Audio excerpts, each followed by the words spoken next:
Dice la palabra que en el proverbio dice que la hormiga, es tan tremenda la hormiga. Si usted lee allí en el capítulo 6, en el versículo 6, quiero leer un momentico, porque quería recordarle un poquito esto a la iglesia, ya que necesitamos que este año 2020 sea un año de muchísima bendición para nosotros. Pero no va a ser un tiempo de bendición si nosotros volvemos a dejar todo para lo último. Proverbios 6:6 dice la palabra, léalo rápidamente allí, dice: ve a la hormiga, oh perezoso, mira sus caminos y sé cómo. ¿Qué debemos ser? Sabios. Siga leyendo, versículo 7. La cual, no teniendo capitán, ni gobernador, ni señor, mire, no tiene quien la mande, no tiene quien la gobierne, dice que ella, ¿qué hace? Prepara en el verano su comida. ¿Qué más hace la hormiga? Recoge en el tiempo de la siega su mantenimiento. ¿Qué más hace la hormiga? Mire, dice: perezoso, ¿hasta cuándo has de dormir? ¿Cuánto te levantará de tu sueño? Un poco de sueño, un poco de dormitar y cruzar por un poco las manos para reposo. ¿Y sabe qué va a pasar con esos perezosos? Mire lo que dice: así vendrá, ¿qué cosa? Tu necesidad como caminante y tu pobreza como hombre armado. Y lo digo por muchos factores que ocurren en las personas, en la iglesia, en las empresas y en los negocios. A veces queremos que Dios en un solo servicio, con un profeta, nos cambie la vida, y por un año entero no hemos asistido a la congregación. ¿Cuántos están aquí, iglesia? Con una sola palabra que nos diga el profeta, creemos que ya todo se va a cambiar. Resulta que esto es una acumulación de siembra, de oración, de ayuno, de transformación, de cambio, ¿cuánto lo entienden, amada iglesia? Y quiero invitarles a ustedes en esta noche a que anhelen estar viviendo un proceso diario, no que de un día o de un servicio o de un profeta o de una palabra, porque es triste ver cómo la gente solamente acude dígale al que está a su lado: ¿por quién viniste hoy? Pregúntele al que está a su lado: ¿por quién viniste hoy? ¿Por Dios o por el hombre o por la palabra? Qué importante es que nosotros entendamos que esto cada día, la Biblia dice aquí que la hormiga en el tiempo del verano, ellos trabajan, ellos se preparan. Y hoy en día no sé cuántos se han preparado para poder bendecir a sus hijos, a su familia, a su ministerio. No sé, alguien que me entienda, por favor, no quiero que se enoje conmigo, solamente quiero bendecirlo con la palabra, amén. Porque cuando uno tiene una persona que lo forme, de verdad que esa persona va a ser bendecida por Dios. Yo he visto y tengo aquí en mi equipo, tengo jóvenes, tengo ministros que he formado y son bendecidos. Hay otros que no y están como están. ¿Alguien está aquí? Y están como están. Entonces vemos que cuando hay crisis, cuando hay situaciones difíciles, cuando hay momentos complicados en la vida, y esos momentos tan duros que a veces no se puede controlar, porque hay situaciones que usted definitivamente no va a controlar, entonces el temor, entonces la angustia empieza a apoderarse de esa persona, y es allí donde viene, hermano, el caos. Y cuando viene el caos en una persona, puede haber suicidio, puede haber muerte, puede haber muchas cosas, pero Dios quiere ordenar tu vida en esta noche. Alguien que me diga amén. Y esto nos lleva a entender algo. En la Biblia Dios nos enseña muchos ejemplos. En la palabra de Dios nos enseña de que con Dios podemos enfrentar lo que sea. Dios puede darnos la victoria en absolutamente todo. Amén, iglesia. Y quiero llevarte en esta noche a través de la palabra de Dios, y que conozcas hombres que confiaron en el Señor y creyeron en Dios y dejaron el temor, dejaron el miedo. Porque el miedo, amada iglesia, es una alteración de la emoción, del ánimo. Y cuando usted tiene temor, cuando usted tiene miedo, se angustia. Puede ser un peligro, puede ser una adversidad, puede ser una deuda, qué sé yo. Y esto muchas veces opera o en la imaginación o en el físico. Cuando hablo de la imaginación es, por ejemplo, que usted ve una sombra y piensa que es un demonio, que es un espanto, y usted sale corriendo y, en fin, se confunde. O ya cuando es físicamente, cuando usted tiene un problema. Y vemos aquí en la Biblia cómo David enfrentó muchos enemigos. David enfrentó gigantes. David era un joven que enfrentó a un soldado que era pagado, era un soldado experimentado, era una persona que tenía mucha experiencia en la guerra. Y David no tenía absolutamente nada de experiencia en el sentido de las armas. Él no usaba una espada, o él no usaba una lanza como la usaba Goliat. Pero sabe, él tenía solamente, dice la palabra, una honda y 5 piedras. Y sin embargo, él pudo romper a ese gigante, destruir a ese gigante, porque Dios estaba respaldándole. ¿Cuántos dicen amén? Y aún sin tropas, porque la gente, dice la palabra, estaba asustada. Los soldados de Israel estaban asustados, pero al final y David logró el trono de Israel. ¿Sabe por qué? Porque David creyó en el Señor. Yo voy a hablar con gente que en esta noche va a creer en el Señor. Amén, iglesia. Y es tan sencillo tener la victoria en Dios. Voy a hablarle a gente que va a tener victoria en el Señor. Mire tan tremendo esto. Eran 5,000 personas, dice el libro de Mateo, que eran más o menos 5,000 hombres los que iban a comer en esa campaña que tenía Jesús, más las mujeres, más los hijos, más los abuelos. Eran casi 30,000 personas, pero solamente había un niño con un desayuno, con un almuerzo. La mamá le preparó 5 panes, 2 peces, le dijo: vaya a la campaña, y con esos 5 panes y 2 peces Dios alimentó a muchísimas personas. ¿Sabe? Yo le estoy diciendo a alguien en esta noche que Dios con lo poco va a hacer cosas grandes. Alguien que me diga amén. Con lo poco Dios va a hacer cosas grandes. Alguien que me diga amén, por favor. Imagínense, con el almuerzo de un niño, algo tan sencillo como el almuerzo de un niño, Dios pudo alimentar a 5,000 personas. Estoy hablando que usted no necesita tener mucho. Con lo poco que tiene, Dios lo va a bendecir. Y es lo que necesitamos hoy entender. Hoy necesitamos entender, porque de pronto usted dirá: yo quiero que el profeta me diga que me voy a ganar un carro o una casa. Con lo poquito que tenés, Dios a vos te va a sorprender. Con lo poquito que tenés, Dios te va a sorprender. Escúcheme, Jesús tenía que pagar los impuestos y le dijo a Pedro: vaya, pesque, y allá en el río usted va a encontrar un pescado y va a encontrar un lingote de oro, una moneda de oro, y con esa moneda paga sus impuestos y paga mis impuestos. Tan sencillo como esto. Mire, tan sencillo como esto, solamente con una pesca. Yo no sé cuánto lo entienden, amada iglesia. Para Dios el dinero no es nada. Usted lo que necesita tener es fe. Alguien que me diga amén. Imagínense, por favor, esos milagros que pueden pasar en tu vida. Hay gente que dice: es que yo necesito tener diplomas, o necesito tener mucho talento, o necesito tener mucho dinero. No, con algo tan sencillo como nosotros, Dios va a derrotar a enemigos gigantes. Alguien que me diga amén. Pero ¿qué necesitas tú? Número 1, deje de dudar. Necesito que la gente deje de dudar de Dios. Deja de dudar del poder de Dios. Alguien que me diga, por favor, algo. El poder de Dios está en tu boca y está en tus manos. El poder de Dios está en tu boca y está en tus manos. Se lo voy a leer bíblicamente para que usted se vaya conectando en esta noche con lo que Dios le quiere soltar. ¿Cuántos me dicen amén? ¿Cuántos me dicen amén, por favor? Si usted va al libro de Deuteronomio, quiero que lea, por favor. Allí en el capítulo número 8 va a darse cuenta de cómo Dios va a bendecir a su pueblo, de cómo Dios va a prosperar a su pueblo. Amén. Versículo 18 dice: si no, acuérdate de Jehová tu Dios, porque Él, ¿qué hace Él, iglesia? Él te da el poder para hacer las riquezas. ¿Quién da el poder? ¿Quién da el poder? A fin de confirmar su pacto que juró a tus padres, como en este día. O sea, Dios es el que da el poder a tu vida. Dios es el que da el poder a tu ministerio. Dios es el que da el poder en tus manos. Amén, iglesia. Escúcheme, en este problema que usted está viviendo hoy, Él ya tiene la solución. Él ya envió gente correcta para bendecirte. Alguien que reciba esta palabra. Las respuestas del Señor ya están abiertas para tu vida. Solo tienes que confiar en el Señor y decir: amén, hecho está, en el nombre de Jesús. Porque Zacarías dice, Ezequiel dice 4:6. Cuando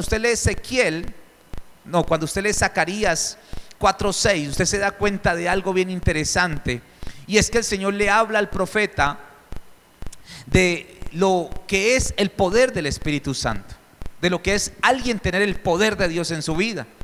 Porque yo sé lo que es estar en crisis, y yo creo que usted está pasando hoy una crisis porque hoy está aquí en esta casa buscando y esperando una respuesta de Dios. Alguien que me diga algo.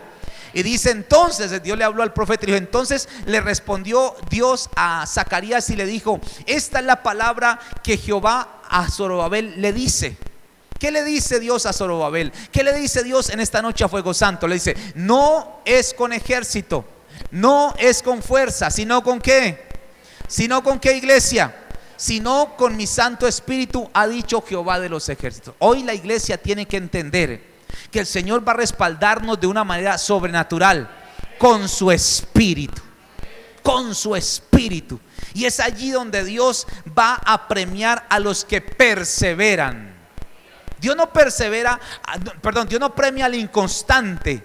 Dios no premia al que va de vez en cuando. Dios no premia al que abre el negocio de vez en cuando. Usted, que es empresario, tiene que abrir su negocio todos los días y tiene que ser el primero en abrirlo.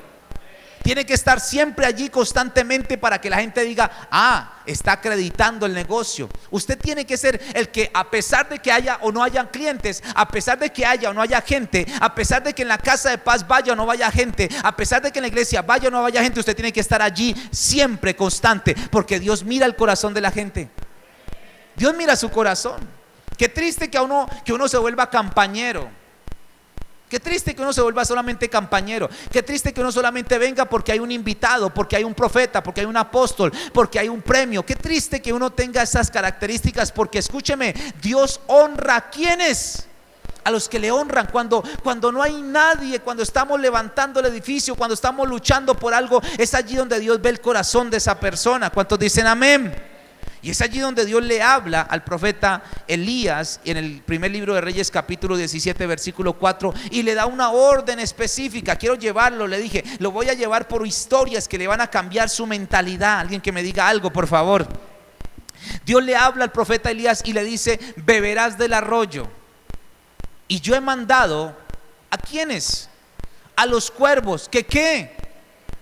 Que te den allí. El milagro más grande, yo creo que esta es la intervención más poderosa de parte de Dios, es que los cuervos le lleven comida al profeta. Usted se da cuenta que un cuervo es carnívoro. ¿Cuántos lo saben? ¿Sí o no? Entonces allí hay una intervención divina. O sea, Dios va a hacer y usar al que sea para bendecirte.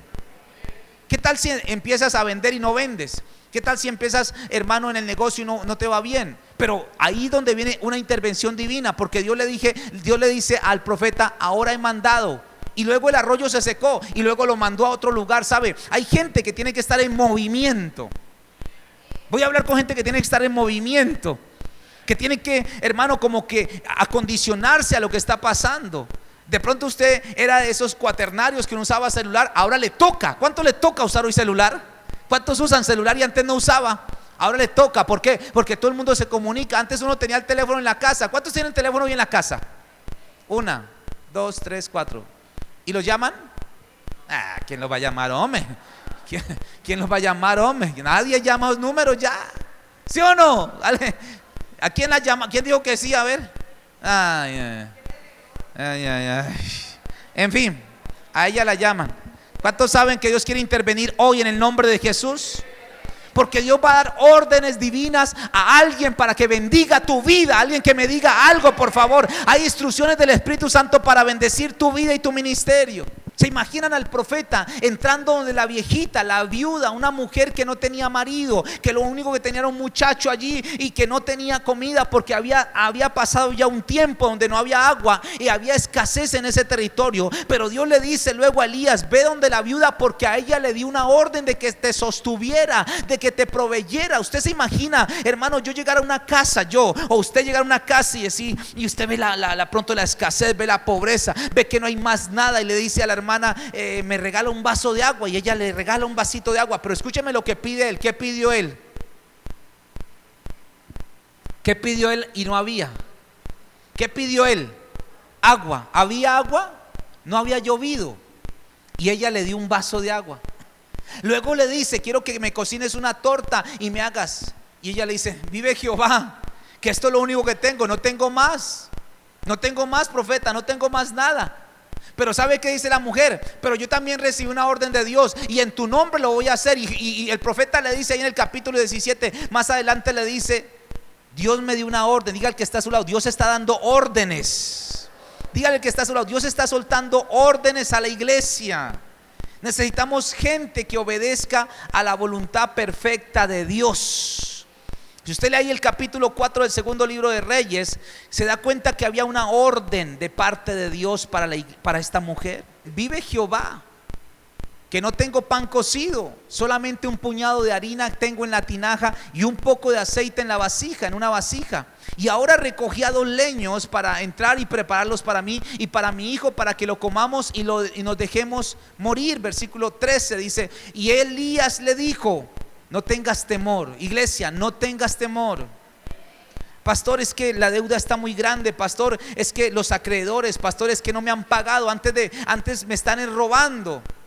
Hoy el Señor me hablaba para esta iglesia y me decía: dile a mi iglesia, no tengan temor, yo voy a hacer algo grande. Por favor, no tengan temor, Dios se va a mover en este lugar. Los que están allí, no tengan temor, Dios se va a mover. Alguien que me diga amén. Pero mire la característica del movimiento de Dios. El reino de los cielos se mueve de esta manera. Es una cosa loca, yo no la puedo entender, porque cuando yo era oveja como usted, a mí también me costaba entenderlo. A mí también me costaba pensar y decir: yo, Dios mío, me gano 1 millón y voy a diezmar 100. La sangre de Cristo tiene poder. No, ¿qué tal? ¿Y qué tal que cuando yo me gane 10 millones? No. ¿Usted ha pensado cuando usted se gane 200 millones cómo va a ser el diezmo? Piense: uy, 20 millones. Uy, no, yo cuando me compro un carro y lo pongo a piratear. ¡Ay! Porque para hacer negocio es bueno, pero para honrar a Dios, dígale que está a su lado: ¿usted por qué vino hoy, hermano? ¿Cuántos están aquí, amada iglesia? Yo creo en esta casa, y la gente que va a estar en esta casa va a ser muy bendecida por el poder de Dios. Pero deben entender la palabra, deben entender cómo funciona el reino, deben entender cómo Dios se mueve. Él le dice: hazme a quién. Léalo: hazme a quién. Hazme a mí primero de ello, una pequeña torta cocida debajo de la ceniza, y tráemela, y después harás para ti y para tu hijo. ¿Sabe? Yo conozco pastores, gracias a Dios no están aquí. Yo conozco pastores que son súper tacaños, pastores tacañísimos, líderes que son tacaños. Y yo digo: Dios mío, ¿cómo irá a ser cuando tenga iglesia? ¿Cómo irá a ser cuando tenga su ministerio? ¿Cómo irá a ser, Dios mío? ¿Cómo irá a sufrir? Porque sabe, usted recoge lo que siembra. No, yo no voy a diezmar, yo no voy a sembrar. Y cuando tengas tu iglesia, son los que menos diezman. Te llegan a la iglesia todos los tacaños menos mal que aquí no hay de esos, gracias a Dios. Yo declaro que aquí no hay de eso en el nombre de Jesús. Entonces nos damos cuenta que Dios está dando órdenes al pueblo. Y yo les decía que el miedo es algo que está en el espíritu, en la emoción. Y es aquí donde alguien tiene que empezar a confiar en Dios. Porque si se seca la fuente de provisión, debes confiar que Dios traerá otra fuente de provisión. Lo voy a repetir: si se seca esta fuente de provisión, vendrá otra fuente de provisión. Dios a mí me ha pasado por procesos donde tengo que dejar de depender de esta fuente de provisión para depender de la nada. Porque a veces usted necesita aprender a depender de Él y no de su empleo, no de su salario, no de su negocio. Porque escúcheme, Dios es el dueño de todo. Iglesia, despierta en esta noche. Dios es el dueño de todo. Y usted tiene que atacar ese temor. ¿Y cómo? Creyéndole a Dios. Porque Él dijo, versículo 14 dijo así, mire: porque Jehová, Dios de Israel, ha dicho así: la harina de la tinaja no escaseará, ni el aceite de la vasija disminuirá hasta el día en que Jehová haga llover sobre la faz de la tierra. Dios va a soltar la bendición sobre tu vida. Dile al que está a tu lado: tienes que seguir siendo fiel. Permanece fiel con el Señor, que Dios a ti te va a bendecir. Alguien que me diga amén, por favor. ¿Cuántos dicen amén por esta palabra?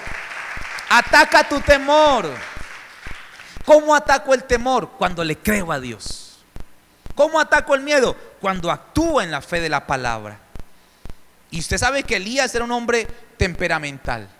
Sabe que el hombre mató 450 profetas, pero la vieja Jezabel lo amenazó y ¡pum! Se bajoneó. Pero a pesar de eso, él tenía la palabra en su espíritu. La harina de la tinaja no escaseará, y el aceite tampoco menguará. Otro ejemplo que podemos ver en el Señor es que cuando saca a más de 6 millones de personas de Egipto, eran casi 6 millones de personas, no les dijo: lleven lo que más puedan. No. Si usted se lee el libro de Éxodo, ellos salieron con lo que pudieron. Una maletica allí, hermano, y sale corriendo como mochilero y salió para el desierto. Qué tremendo, ¿no? Porque uno no sé cuándo, hermano, ¿usted ha visto como una mujer viaja? Ay, Dios, Usted ay Dios, usted ha visto un bolso de una mujer, ay Dios mío, usted ha visto el bolso de una mujer, ay, la sangre de Cristo. ¿Cuántos han visto el bolso de una mujer? Allí usted encuentra de todo, desde una aguja hasta papel higiénico. Ay, ay. Imagínense, pero Dios le dice a ellos: salgan con lo que tengan, y arrancan, hermano, para el desierto. Hermano, esta es la fe que tiene que tener la iglesia de Fuego Santo. Los que nos ven en las redes sociales, usted tiene que avanzar sin temor de que Dios no lo va a dejar en vergüenza. Dios lo va a suplir, Dios lo va a proveer. ¿Cuántos me dicen amén? Salieron de Egipto casi 6 millones de personas, pero Dios ya tenía un plan. Escúcheme, Dios tiene un plan para su vida. En este negocio Dios tiene un plan para su vida. En ese proyecto Dios tiene un plan para su vida. En ese matrimonio Dios tiene un plan para su vida. Alguien que lo reciba. En esos hijos tiene un plan Dios para su vida. Confíe en el Señor. Descanse en el Señor, iglesia. Porque, hermano, mire, cuando usted sabe que Dios tiene un plan, no se va a morir de hambre. El plan de Dios, ¿cuál era? Que cayera maná del cielo. Yo declaro que caerá maná del cielo sobre tu vida. Bendición de Dios caerá sobre tu situación. Alguien que me diga amén. Porque Dios multiplica lo poco que tienes. No te quejes por lo poco que tienes. Dios lo va a multiplicar. Dios lo va a multiplicar. Mire, tristemente yo veo gente que llora por las finanzas. Tristemente veo pastores que lloran por la economía, y son las personas que están más afligidas económicamente, porque no han sembrado, porque no han podido darle, hermano, y creerle a Dios en la promesa. Si usted lee el libro, hermano, de Salmo 132:15, escuche, mi iglesia, la bendición no son estas cosas, la bendición es Dios a través de tu vida. Tú eres la bendición en esta tierra. Alguien que me diga amén por eso. Alguien que lo entienda. Salmo 132:15. Bendeciré pocamente. ¿Cómo? Abundantemente su provisión, y a sus pobres saciaré. ¿De qué? De pan. Dios va a bendecir tu provisión. Pero ¿cómo la va a bendecir? ¿Cómo la va a bendecir? Abundantemente. Salmo 34:8, si usted lo lee también conmigo, habla de la confianza que tenemos que tener en el Señor, porque esta gente salió con la confianza en el Señor. Dice: gustad y ved que es bueno Jehová, dichoso el hombre que ¿qué? Yo no sé a quién le está hablando Dios en esta noche, pero este lugar o esta casa ha sido edificada en fe. Yo pensaba en esta prédica en Sandrita Mosquera, nuestra secretaria, y pensaba en Sandra. ¿Te acuerdas cuando yo fui a predicar a la iglesia de Córdoba, la del pastor Jaime Arteta? Yo había llegado de Bogotá, había llegado de levantar una iglesia allá en San Francisco, Cundinamarca. Recuerdo que allá quedó la iglesia y quedaron como 45 personas, y yo me vine porque acá en esta ciudad estaba mi esposa y mis hijos, y llegamos allá y tú estabas con tu esposo allá sirviendo. Y yo recuerdo que yo llegué porque mi madre, no sé si tú te congregabas ahí, no sé si tú ibas ahí a esa iglesia, y mi madre iba a la congregación de este pastor Jaime, y ella le habló al pastor de mí, le dijo: yo tengo un hijo pastor, lo más de bonito, es cachetón, bello, bueno, en fin. Y entonces él le dijo: dígale que yo necesito hablar con él y que me ayude. Y me dijo: necesito que me ayudes con los jóvenes. Yo recuerdo que me dijo eso, y yo fui a servir a esa iglesia como líder para jóvenes. Yo había estado pastoreando en Manizales, había estado pastoreando en Bogotá, y ahora volvía, o sea, como que había retrocedido. Pero yo decía: Dios mío, pero algo estás haciendo, porque yo sé que todo lo que hace Dios es perfecto. Y recuerdo que llegamos allá, y yo recuerdo que estaba Sandrita, estaba Daniel, algunos hermanos que estaban aquí, y yo recuerdo, hermano, que yo le digo al Señor: dame una palabra para ir a trabajar a ese lugar con este hombre, porque yo no me quiero mover en mis emociones ni mis fuerzas, yo quiero que tú me guíes. Y me dijo el Señor por allá en el libro del Pentateuco, me dijo: cuando un hombre tiene su burro en un hueco y tú lo ves, tienes que ir a sacar el burro y luego sigues tu camino. Así me dijo el Señor. Fue clarito la palabra, y yo dije: no, entonces voy a ayudarle. Recuerdo que empezamos a trabajar, empezamos a 3 meses estuvimos allá. ¿Cuántos meses? 3 meses estuvimos. ¿Cuántos meses? No sé si 3 meses o más, no me acuerdo. 6 meses más. 6 meses más o menos estuvimos trabajando, y yo recuerdo, nosotros vivimos ahí en Independencia, y nos íbamos caminando porque no había plata. No había dinero. ¿Sabe por qué? Porque yo venía de pastorear y no había trabajo, no tenía trabajo. Mi esposa estaba trabajando, creo que de contadora, apenas estaba empezando otra vez a cantar, y estábamos ahí a ras con ras. Y yo decía, bueno, vámonos para Córdoba. Y Córdoba de aquí a allá son como 30 minutos caminando. Pero era un domingo a las 9 de la mañana, el sudor le corría la gota verde, la gota. Y yo me iba con traje porque yo era bien hermano Campeche. Y me iba con traje, coreja de solazo, hermano. Y yo iba, y los peladitos, Santiago y Daniel al lado, y la esposa allá le dijo, hágale mija que vamos para la bendición. Hermano, caminábamos. Pero yo sabía que algo bueno estaba haciendo el Señor. Esto no existía, amada iglesia, no existía este auditorio, no existía esta iglesia. Y después de 6 meses Dios me dice, ahora sí, ve y empieza tu casa de paz y empieza a hacer la obra de Dios. Recuerdo, hermano, que después de 6 meses empezamos la obra aquí. Pero le creímos a Dios, porque yo había sembrado. Dígale al que está a su lado, hay que sembrar.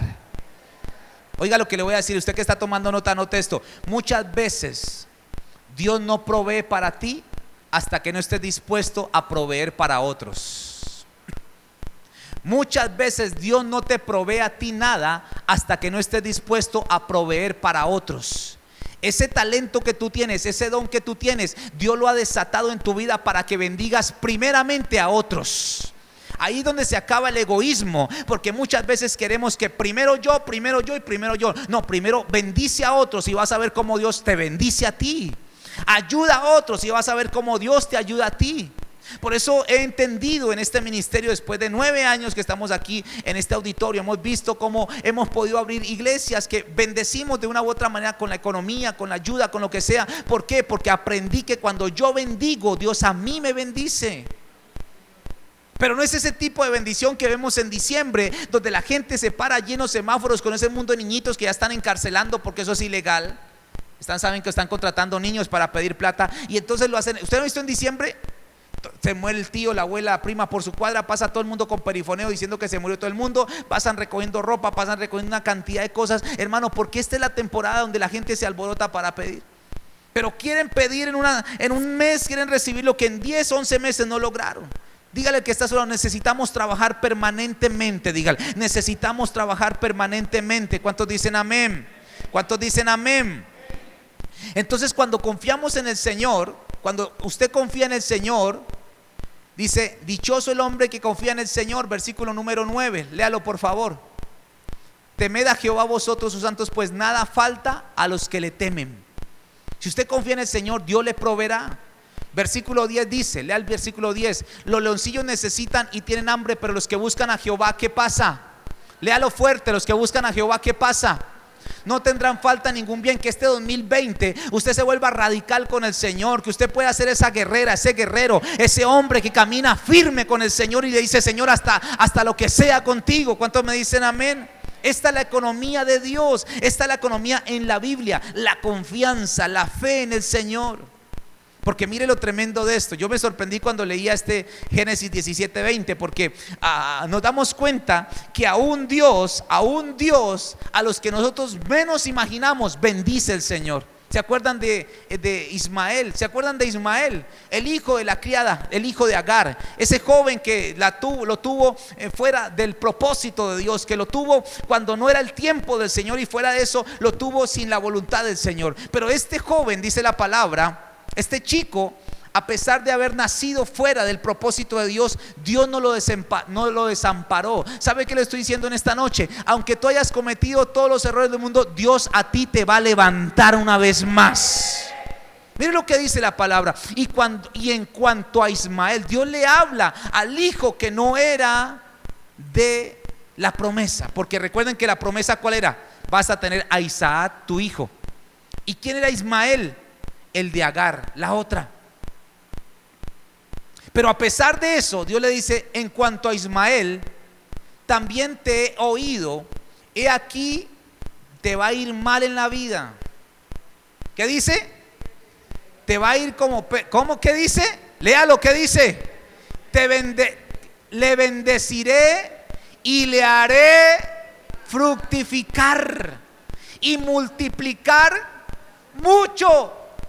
Oiga, tremendo. Yo no sé cuánto lo pueden entender. Yo leía este versículo y decía, Dios mío, qué tremendo es Jehová. Por eso Jehová dice, Jehová es lento para la ira y grande. Dígale al que está a su lado, yo quiero que usted empiece a perdonar a alguien. Dígale, yo necesito que usted empiece a perdonar a alguien. Porque a veces nosotros decimos, a ese le va a ir mal, a esa le va a ir mal, a esa le va a ir peor. No, escúcheme, hasta a Ismael, el hijo que no era de la voluntad de Dios, Dios lo bendijo. ¿Cuánto lo entienden en esta noche? Lo bendeciré, lo haré fructificar, lo haré multiplicar en mucho, en gran manera. ¿Qué más dice? 12 ¿qué? Mira lo tremendo. 12 príncipes engendrará y haré de él. Uy, qué impresionante. Yo leía esto. Para mí es interesante conocer siempre la voluntad de Dios, porque nosotros somos expertos en acabar y en cercenar la gente. Por eso siempre se lo he dicho y siempre se lo diré. Mi corazón conoce el perdón, sé lo que es ser perdonado, y por eso quiero siempre, Dios, darle la oportunidad a alguien para que se levante. Ya depende de usted si se levanta o no, porque Dios ya le perdonó. Bueno, por allá no hay nadie. Dios ya le perdonó, iglesia. Dios ya le sanó.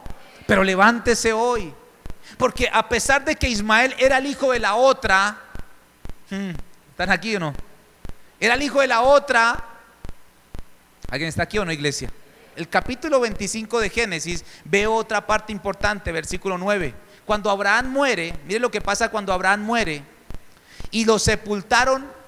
¿Quién lo sepultó? ¿Quién sepultó a Abraham? Léalo. ¿Quién sepultó a Abraham? ¿Quién sepultó a Abraham? Léalo fuerte. ¿Isaac con quién? Con su hermano Ismael. Sus hijos en la cueva de Macpela, en la heredad de Efrón, hijo de Zohar Eteo, que está enfrente de Manre. Si usted se lee ese pedacito de la Biblia, se da cuenta que Ismael y Isaac enterraron a su papá.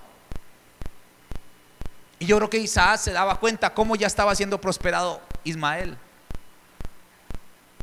Entonces nosotros tenemos que comprender el amor eterno del Padre. Es que decimos amén para unas cosas, pero para otras nos quedamos callados. ¿Sí ven? Para otras sí nos quedamos callados, porque somos, hermano, como las botellas, o sea, como el embudo, lo ancho para nosotros y lo angosto para quién. ¿Cuántos están aquí, iglesia? Es tremendo cómo Dios puede bendecir a la gente, y va a bendecir a la gente cuando entendamos su amor eterno. Yo voy a los entierros y me doy cuenta que toda esa plata y todo ese dinero y todas esas casas, ese carro que hizo esa mujer o ese hombre, al final quedan en nada. Ahí está en un ataúd, muerto, tieso allí, feo, porque uno y queda feo muerto, ¿no? Para quedar feo es muerto, ¿no? Uno y queda horrible, o queda con cachetes, o queda, hermano, con la jeta cosida, eso queda horrible. Y tanta vanagloria, tanta locura, tanta vaina que usted ahorró, que trabajó, que se mató en la vida para estar allí en un ataúd, y sus hijos matándose por esa platica. ¿Alguien está aquí? Porque eso sí, ¿no? Para reclamar la herencia, y si llegan todos. Por eso Salomón decía, vanidad de vanidades, ¿todo qué es? Todo es vanidad. Yo estoy hablando de gente que se está matando por las cosas que perecen. ¿Qué tal que nos esforzáramos por las cosas que no perecen? Por la presencia de Dios, por la vida eterna, por la salvación de tu alma. Alguien que me diga algo. Allí veríamos el respaldo del cielo. Es la diferencia de una iglesia entendida a una iglesia materialista.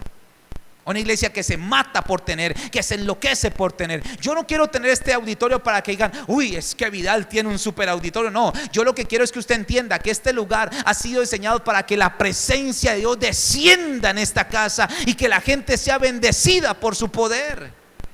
Pero, hermano, necesitamos trabajar. Mire otro ejemplo de lo que Dios quiere hacer con la iglesia, o lo que hizo con la iglesia. Si usted va al libro de Génesis 41, se da cuenta que Dios, a través de un esclavo, a través de una persona que estaba en la cárcel, Dios pudo bendecir a Egipto. Le voy a hablar a alguien en esta noche que posiblemente nadie da un peso por usted, pero a través de usted Dios va a hacer milagros y proezas. Alguien que me diga amén, por favor. ¿Cuántos dicen amén por eso? Génesis 41:34, lea conmigo, por favor. Haga esto, le dice José a Faraón. El joven, el chico que había estado 14 años en la cárcel.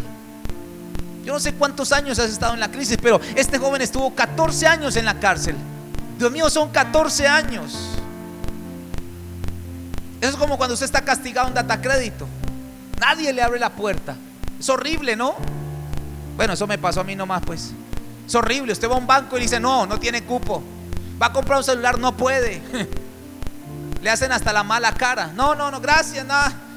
Entra a los centros comerciales y ya le ven la cara de Datacrédito, ni le arriman con la... Ay, ¿cuántos están aquí, iglesia? Es bien maluco eso, ¿no? Pero sabe, este joven por 14 años estuvo en la cárcel, y cuando Dios lo lleva al palacio, porque Dios va a llevar a alguien al palacio, aleluya. Dice que cuando lo llevó al palacio, Faraón le pidió consejo a este joven, y este joven le dice: ponga gobernadores sobre el país, quinte la tierra de Egipto en 7 años de esta abundancia, versículo 35, y junte toda la provisión de estos buenos años que vienen, y recojan el trigo bajo la mano de Faraón para mantenimiento de las ciudades, y guárdenlo. ¿Sabe lo que dice la palabra? Versículo 36. Y aquella provisión en depósito para el país, para los 7 años de hambre que habrá en la tierra de Egipto, y el país no perecerá de hambre. ¿Sabe qué estaba haciendo José? Estaba siendo direccionado por Dios para que en el momento de la crisis siempre tuviera. ¿Sabe? Yo leí algo que me llamó la atención, que uno debería tener 3 veces lo que se gasta en el mes guardado.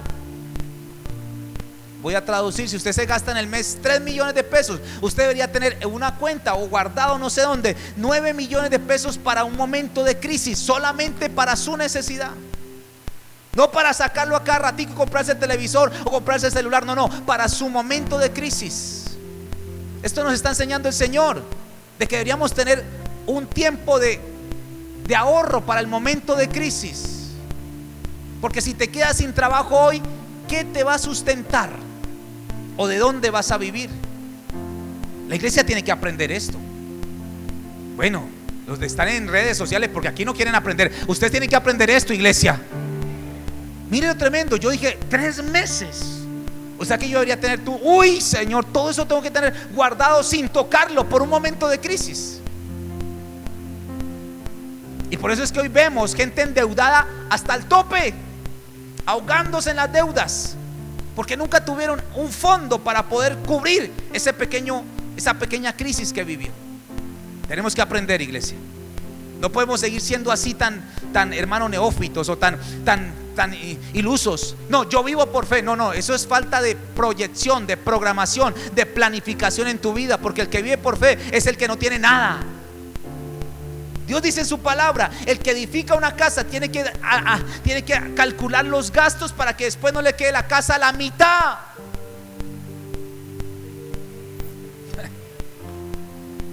Planifica, iglesia amada. Ay, no, yo quiero que el profeta me hable. Háblame. Planifica. No, otra cosa. ¿Te vas a casar? Ay, sí, no. ¿Alguien está aquí, iglesia? Egipto no esperaba que un José bendijera a esta nación. Sabe, mucha gente no espera que a través de ti Dios bendiga ese lugar, pero yo doy claro que así va a ser en el nombre de Jesús. Dios va a bendecir a través de su vida a otras personas, pero primero entienda el llamado que tiene de parte de Dios. Muchos dicen: Jehová es mi proveedor, Jehová es mi proveedor. ¿Cuántos para ustedes es Jehová su proveedor? ¿Ya no dicen nada? ¿Ya se asustaron? ¿Cuántos para ustedes es Jehová su proveedor? Pues sabe, Abraham dice la palabra que decía: Jehová mi proveedor. Y cuando lleva al niño, el joven de 30 años casi, a sacrificarlo allá en el monte, dice: Jehová se proveerá, porque si él a mí me resucitó, yo muerto sin Viagra, me dio este hijo, hermano, a mi hijo lo levantará después de que lo degolle. Pero Abraham tenía en su mentalidad la capacidad de decir: Jehová es Jireh, Jehová es proveedor. Pero ¿sabe qué hizo Abraham? Subió al monte. Hay gente que dice: Jehová es mi proveedor, pero nunca suben al monte a hacer el sacrificio. Nunca pagan el precio por lo que quieren. Necesitamos hoy pagar el precio por lo que estamos anhelando en nuestro espíritu. ¿Cuántos quieren bendición económica? Siembre, diezme, bendiga al pobre, a la viuda, al huérfano, al levita. Bendígalos. Si usted se gana en el mes 10,000 pesos nada más, diezme de los 10,000 y va a ver que Dios le multiplica a 20,000 el mes. y luego a 1.000.000 y luego así sucesivamente, porque Dios no es hijo de hombre para que mienta, ni es hombre para que se arrepienta. Él dijo: probadme en esto, si no abriré las ventanas de los cielos y derramaré bendición sobre tu economía, sobre tus recursos, sobre tus finanzas. Alguien que me diga amén.